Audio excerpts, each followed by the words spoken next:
Hey, what's up YouTube? It's me, Majora T, back again for another installment of Majora T Speaks. I even got this little ship from Starlink Battle for Atlas from the PS4. There were four fingers up. Now, I did have to switch gears and move to my apartment for recording. Whatever. The point is, we got comments, we got to read them, and we got thoughts to process. So my question last time was, when do you know should you restart a game versus when shouldn't you, and you should just charge right through, you know, if you've taken some time off, etc. I will mention that when I played Link's Awakening, I did restart it from the beginning. So even though I restarted it, I finished it to the end. Now, versus I've played a bunch of RPGs that are turn-based and over 40 hours and have not managed to complete them. So I've debated going back and forth between restarting and not restarting. Oftentimes I'll restart it and then just never play it again. But let's see what you guys think. So I got 3 comments. I didn't post this as its own video. Maybe I should have, but you let me know if you missed it as its own video or not. I prefer just keeping it in Majora T this time. So we'll start with the earliest, and that comes from Boss and Burf.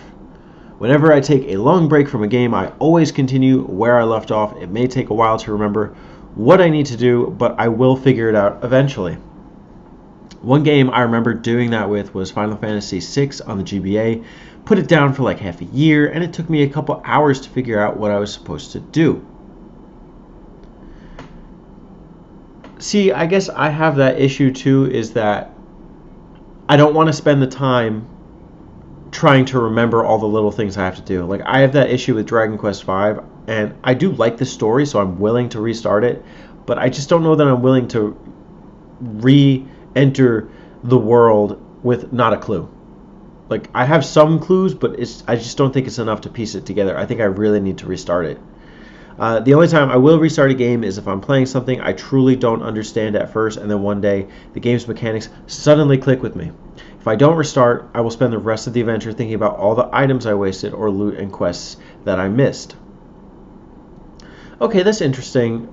Gameplay over story elements. See, if I miss like story elements, then that might be a thing for me, but I do see your point. So like if I'm playing Dragon Quest and then I miss out on what the secret item I was supposed to acquire was in order to advance through the game, then maybe I do want to restart it and figure that out. I don't want to be wandering aimlessly forever. So I think that can apply to RPGs as far as mechanics, but sometimes I am genuinely interested in the story, and if I want to get back into it, maybe I'll do that. But that's a good little pro tip there, is mechanics over story for restarting. I like it. Next up comes from Sporadic. He's got me a nice long comment here, but I'll just stick with the relevant portion for this video. I will restart a game from the beginning if it's story heavy and I have no idea what is going on. Otherwise, I'll give it a good try to continue where I left off. In fact, I did that with Etrian Odyssey Untold. I had played about a quarter of it when it came out and then put it down for a few years. It took me a good hour to familiarize myself with, but now I'm sitting pretty at the wheel. Pretty you are, and pretty's the comment. I appreciate it, and I like the thought. Etrian Odyssey is one of those series that's really easy to just jump back into, even after years after the fact, which is part of my problem with several games on my shelf, is that I haven't touched them in at least 2 years. I've debated restarting them. Some of them, my memory is good enough, but I guess I see your point where if you need to know the portions of the story, then you should go back and restart it. I think it's important to prioritize. With a game like Etrian Odyssey, it's a DRPG. The story does not matter in the slightest. It's just advancement and leveling up, and you already know which parts of the map you've explored. Versus, I keep going back to Dragon Quest. Maybe I can use a different example here. I would say Shin Megami Tensei, maybe. If I jump back into SMT4 and I totally spaced on the apocalyptic nature of it prior, then maybe that might be reason to restart it. I did restart SMT4 twice, actually, and had ended up finishing it on the 3rd try. I don't regret that. That was a long time ago, maybe 2 or 3 years. And, you know, it worked for me. obviously you need to prioritize. If you want to commit to a game, you should commit to it. So, good comment, Sporadic. Much appreciated. Last but not least comes from my man, the Funny Nerd. So again, nice hearty comment. So let me just skip to the relevant portion. So the relevant portion starts about 5 sentences down. I often pick up games I started, but I always start off with a brand new playthrough from the beginning.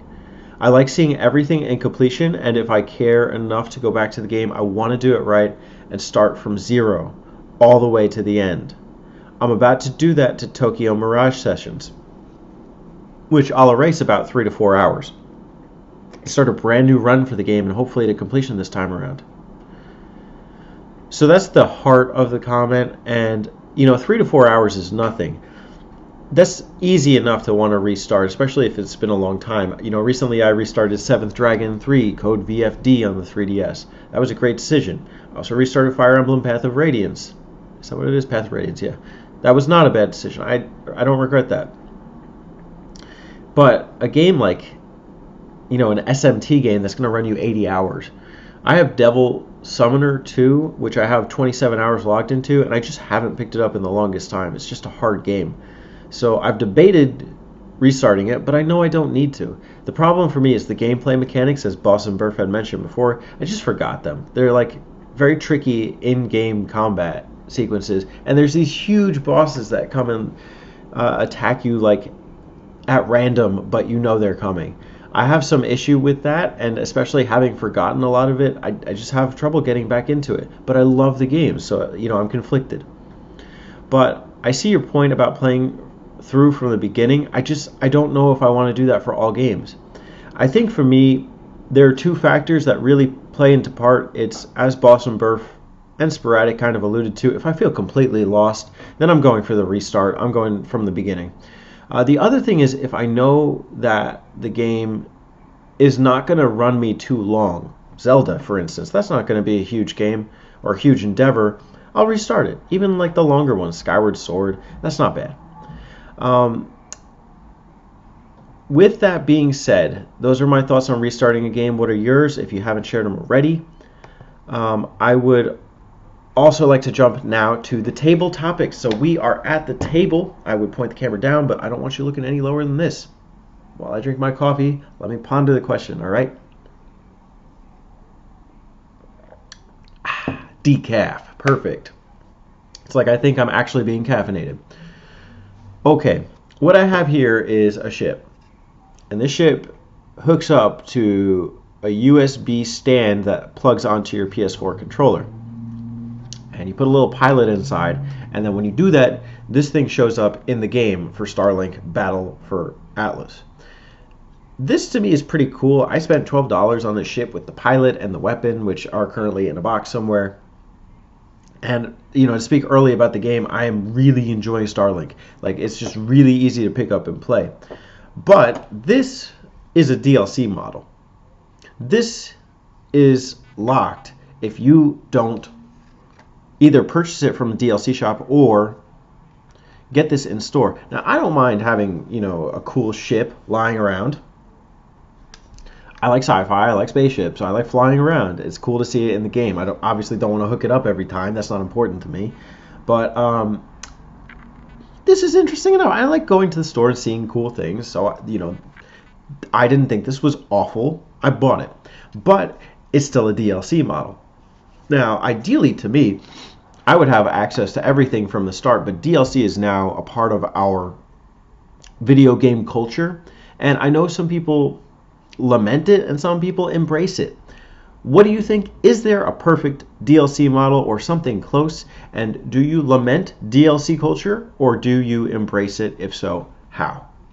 That is the table topic for next installment in Majora T Speaks. Have at it, team. Team T. Team Majora T.